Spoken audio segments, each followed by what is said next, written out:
Now, people get so hung up on paying off their loans, and I've got a theory about that, and I'll show you in a minute. But had Fred been able to keep this property and keep it neutrally geared, just looking after its own expenses, so its own rates as insurance and you know, the interest on an interest-only basis on the property and management fees, whatever the property actually cost him.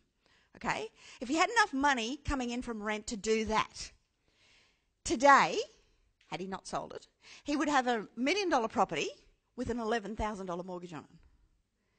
Now, see how ridiculous that sounds in today's terms. But it's the same thing today. We go through exactly that same thought process today. And while you're still accumulating and getting to the point where you've replaced your income not once, but 2 or 3, 4 times, I don't think principal reductions in your loans is necessarily the way to go. Now, as I say, I've got a slide coming up on this shortly, and I'll show you why. Just bear with me for a minute. The next 2 properties, this one here, again to 1970, he bought it for $12,000, sold it a week later for $13,000. He was a big-time property investor. Today, that property is worth about $1.5 million. This one here, same thing, 1970, he bought it, $8,200, sold it 2 years later for $9,000. Today, it's worth over $1 million. You know, it's the same story over and again. And I personally have gone through this process as well and, you know, traded properties that I didn't have to sell.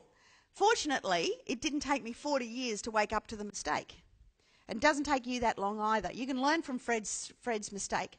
I've now got a motto, and that's real wealth comes from accumulation, not trading.